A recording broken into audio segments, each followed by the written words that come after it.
Grand Rising Soul Siblings. It's Shay Seeking from American Aborigines Unchained here on YouTube and Facebook. I want to welcome you guys back to the channel and thank you for all of the support that you guys have been giving on the channel and in the Facebook group.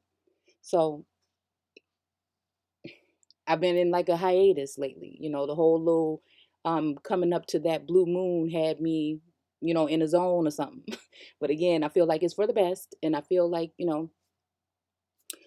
all at this point in time, all we can do is take things day at a time and look for signs and symbols in his story, the biblical text, other texts such as the Nag Hammadi has been giving me all kind of life lately. Especially when we're talking about the oh my goodness, there's a couple books, I'll hopefully list them down below, um that have been just really, speaking to me lately from that text. And then also leading me right back to the biblical text and then to history. So again, we're going to start looking at some signs and symbols because those are only things that are going to be able to help us, you know, uh, get a better understanding of what days and times we're in this whole uh, world, which is a stage. Okay.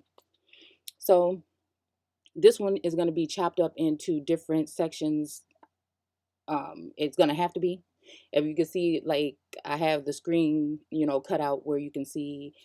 You can probably see up at the top a couple of tabs that are open. But again, I promise that you guys will enjoy. Again, I'm never here to tell you what it is or what it ain't. I'm simply sharing what it looks like to me.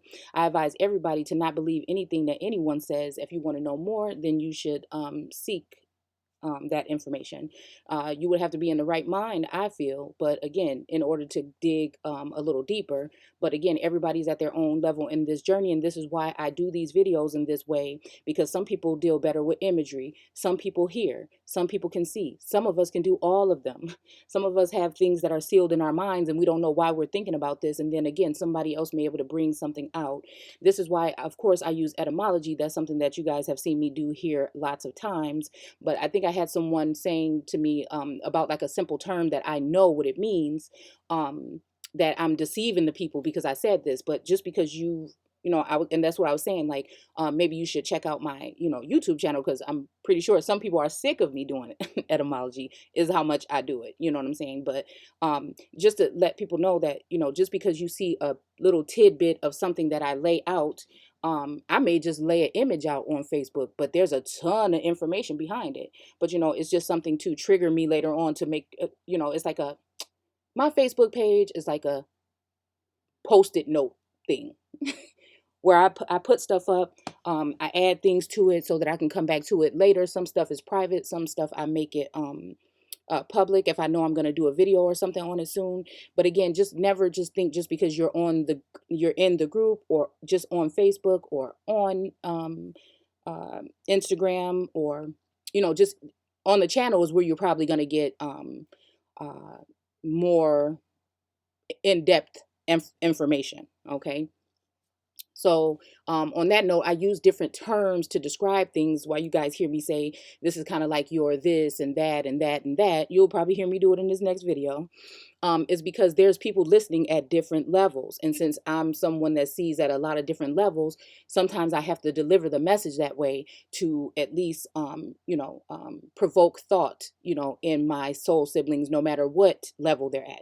Because if I come in here and just start saying every single term, and again, I never claim to know every single term in etymology at all. While I'm studying, I do these things. Sometimes they stick and sear to my mind's eye, and sometimes I have to go back and look at the term again so I don't get anything misconstrued. And this is why I never want to mislead anybody into anything. Most of the people that are going to grasp to this channel and the content are people that are already on a certain level, but everyone is welcome, and I hope everyone can take something from the videos. Okay, so I can stop rambling. Let's go ahead and look at what we have here. Okay, so I found these little booklets. I'm thinking about scanning them because I think they're um, in the public domain. And again, I have so much information here that is in public domain, and things like that. So I'm thinking about starting to do like a monthly something to put some things together. I don't know. you guys know, I just think out loud. I may or may not, but again, with some of these scanned books and PDFs, I don't know, maybe I will try to put them in a file or something where people can come, and purchase them for a very low price if you're interested in more reading of it. Because some of the stuff may be available online, so always check first because it might be free on Google. Google. I hate the way I say Google. It's Google.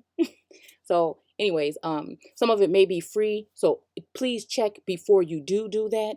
Unless you really just like to have your own copy in your own hands, because again, a lot of those texts that we have on Google search, once people start pulling them up and looking at them, they'll do things like cover up certain pages with their hands and rescan them.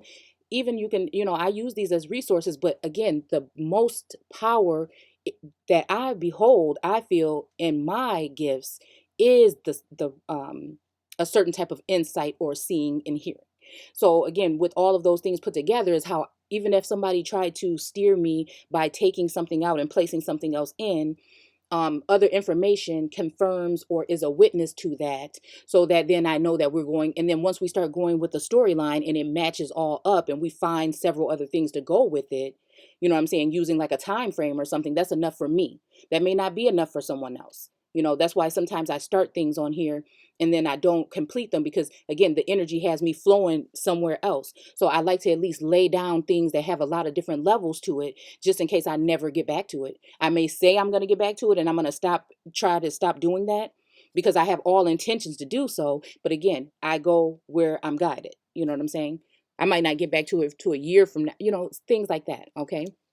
So, anyways, sorry, that's for all the newbies, all of the people that are new to the family. Welcome.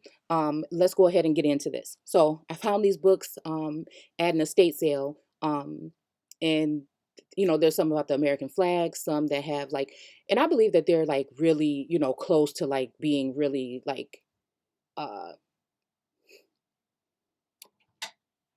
the closest we're going to get to the truth in these little pamphlets and books that I picked up. So these are about I have some that are about the flag, and then you have my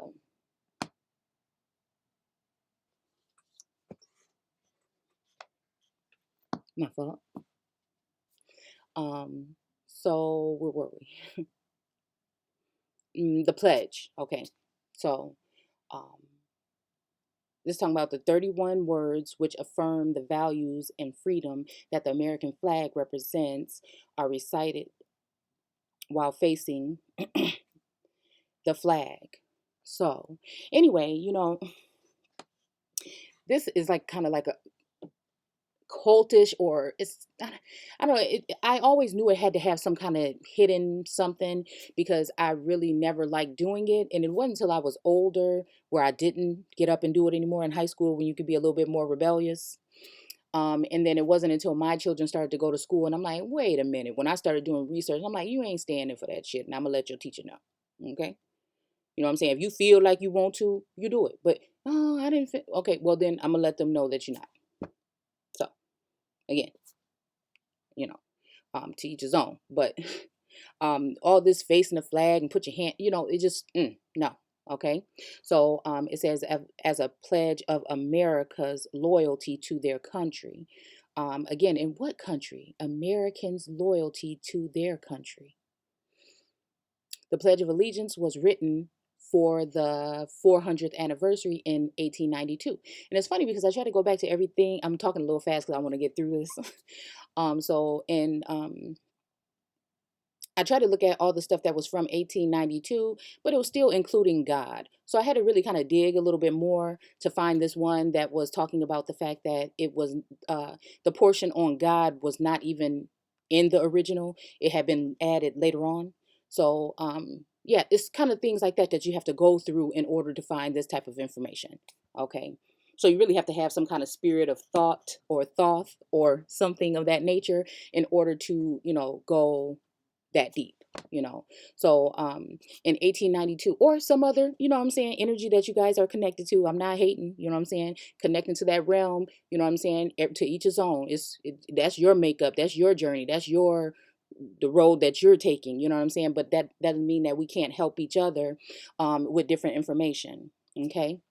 So, of the Discovery of America, a national committee of educators, again, those are people that corrupt the minds or indoctrinate the minds of your children, um, in order to be a better uh, slave to their system once they're an adult.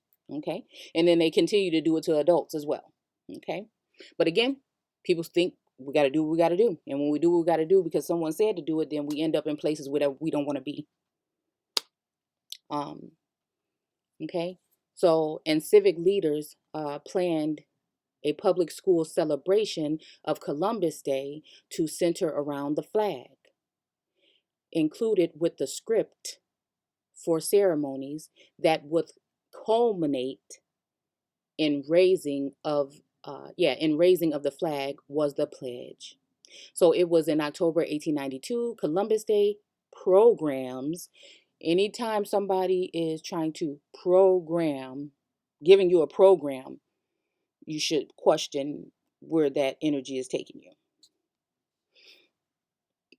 That school children across the country first recite the Pledge of Allegiance in this way. Okay.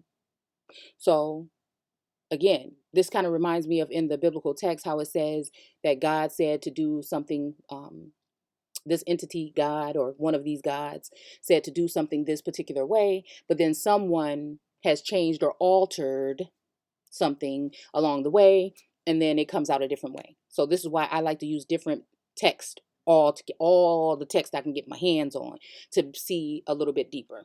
Okay. So, but that Nag Hammadi hit straight to your spirit. It goes straight to your soul. You know what I'm saying?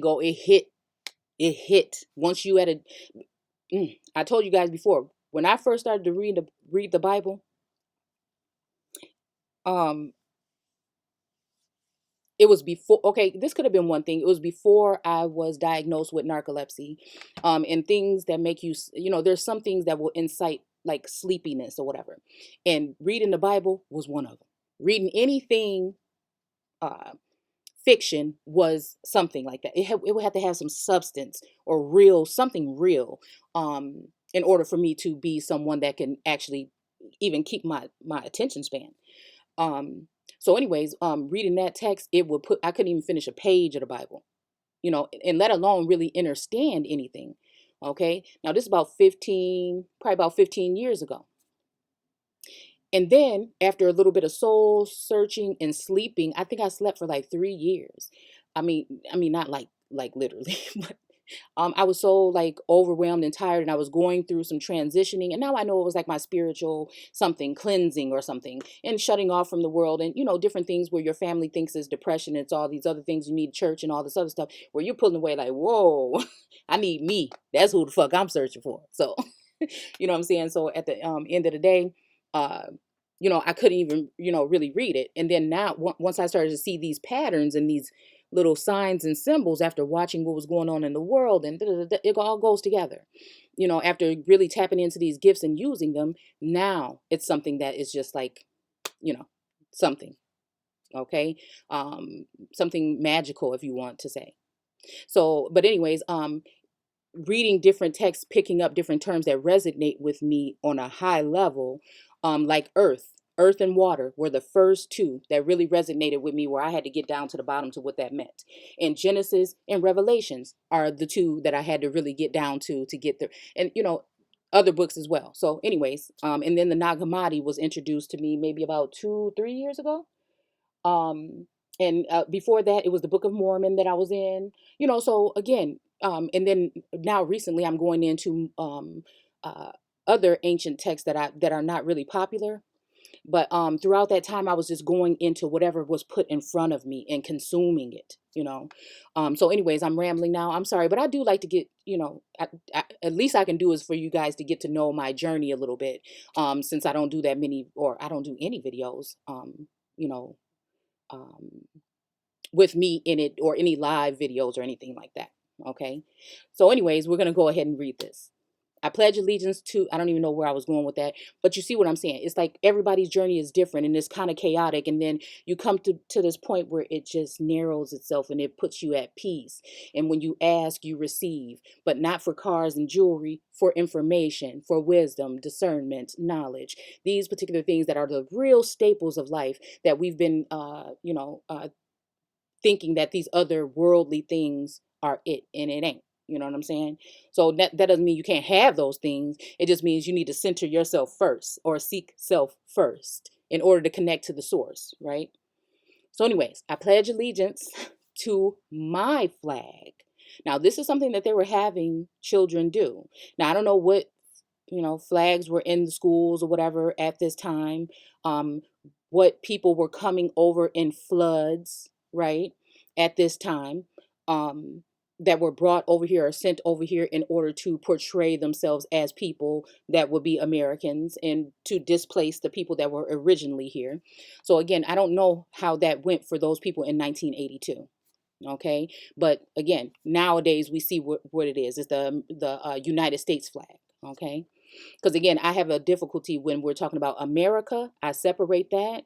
That's America in her, as far as we can go back in her original state. Even though I know they were using things like Septronalia, I think, Terra this and Terra for South and North America. You know what I'm saying? But you get what I'm saying, okay?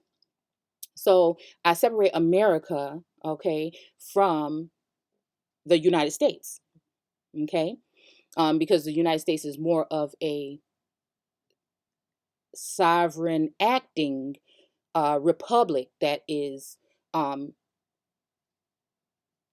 foreign to this land, but conducting itself against the people as if it is original. And that's the thing. So they have come up above the original people and they are guiding or ruling over the earth, the original people and its offspring. Okay. So I see it a little bit different. And so it's more of a corporation, or more like even when they're talking about people joined with the United States or became a citizen. This is a way by relates, when we're talking about ships in Deuteronomy, I see allegory there because I think it's more of the relationships that we've built with this. It's like citizenship and using your penmanship in order to, you know what I'm saying? Or it could just even be the spiritual way of explaining it as to, I can't really explain it, to get your attention. You know what I'm saying? To say, wait a minute, what else? How deep does this go? So anyway, I pledge allegiance to my flag and to the republic for which it stands. So, my flag and to the republic for which it stands. Well, what republic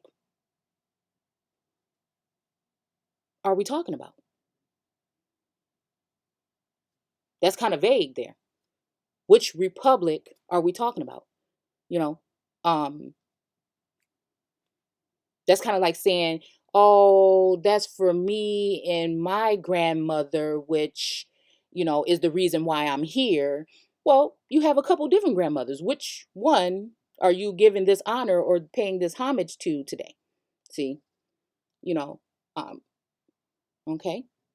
Then we go on to one nation, indivisible. That would be one interesting to do in etymology, with liberty and justice for all. Well, you know what? If that's the case, then something is amiss here when it comes to the original people here, because these things don't apply to you. Okay, so it says controversy continues over whether the author was the chairman of the committee, Francis Bellamy, who worked on the magazine for young people that published the pledge, or James Upham, right? Upham, okay, who worked for the publishing firm that produced the magazine. And I think these might be the magazines that I have, actually. Okay. There's a big bundle of them. They're all small with like different presidents and everything like that in history. Okay. The pledge was published anonymously in the magazine and was not copyrighted. Okay. Oh, see? And that's the thing. So it wasn't copyrighted. So, maybe I will try to scan some. If not that for my crafty purposes or whatever. Okay. Um According to some accounts of Bellamy as author, he decided to write a pledge of allegiance rather than a salute because it was a stronger expression of loyalty, something particularly significant even 27 years after the Civil War ended. One nation indivisible refers to the outcome of the Civil War, and liberty and justice for all. Okay. And again, civil, see, civil unrest, civil war. You know, I wish that I could really get my hands on the true, because I know that there is a deeper level to the Civil War, to the Revolutionary War, that actually really has something to do with our ancestors at a powerful status. I feel, because I feel the real fall of the so-called American Aborigine now, since you know that there was other people that came here in 1609 and 1607 and in 1619. There were possibly other people, because again, if you look deep enough, and if I maybe showed it here or shared it here, you'll see that a lot of those people were not, the bloodlines we can connect to that are actually the not the founding fathers, but the children of the founding fathers. Okay, when they brought their children over in abundance, like it's said to have happened in Genesis. See, the whole thing they have us messed up with is this timeline. That's why I don't let their timelines rule me, because I know that they have altered time calendars, setting your clocks back. All this shit is to alter time and perception. So at the end of the day, I don't let that stop me from obtaining information, because if I gather enough information that rules that timeline out, then it is what it is in my eyes, and it helps me go further into this type of information. Okay. So refer to the outcome of the Civil War. Okay, whatever. Um, express the ideals of the Declaration of Independence. Okay. So anyhow, I just wanted to show you guys that. And of course, this is on the va.gov website. If you guys want to look this up. But yeah, there's a lot more information here tied to this, but we're not going to do it today because we want to move on. It's just saying how the Pledge of Allegiance now reads. I pledge allegiance to the flag of the United States of America. So you're pledging allegiance to that flag, um, and to the republic for which it stands. So whatever republic, whether it's foreign or not, for which it stands, that's who you're paying homage to. One nation, under God, indivisible, with liberty and justice for all. So just for purposes or whatever, let's just go ahead and look at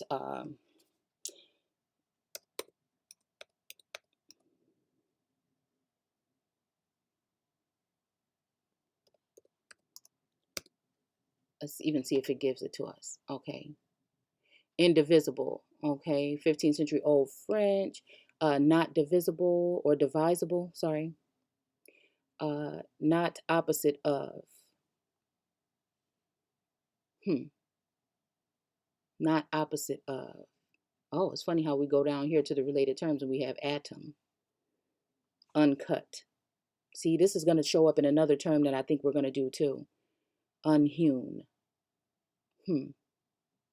Yeah. Yeah. Um, uh, Patmos. I don't know why that's making me think about that.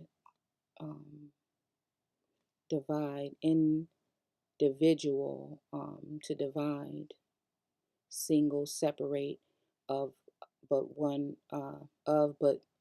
person or thing. Oh, so to separate of but one person or thing.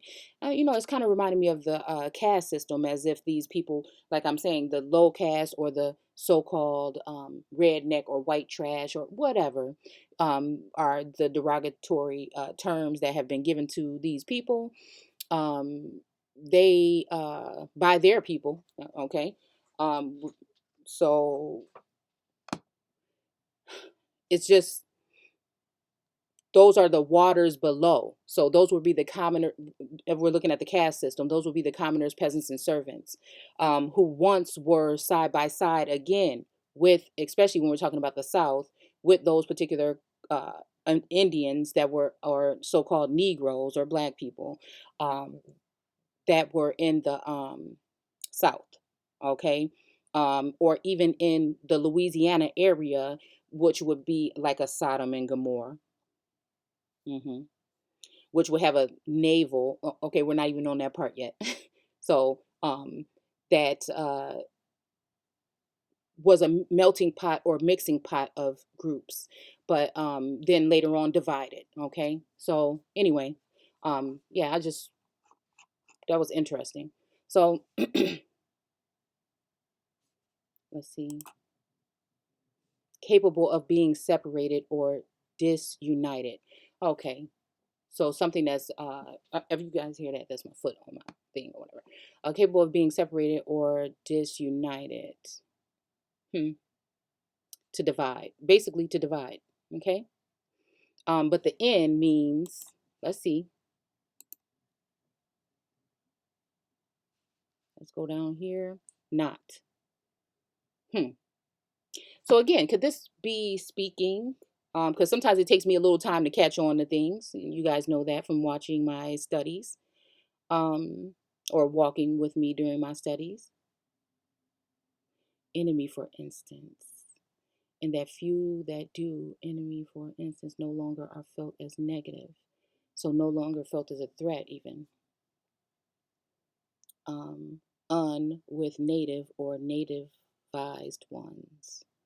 Hmm. Yeah, or in, okay, that's even like inhabitants, in, bringing in. Yeah, so even denouncing. Hmm. So yeah, opposite of. So again, this is saying something that is opposite of what we, it all would be important is what we think, you know, something that's opposite of what we think it would be. I'm gonna go ahead and start the next video.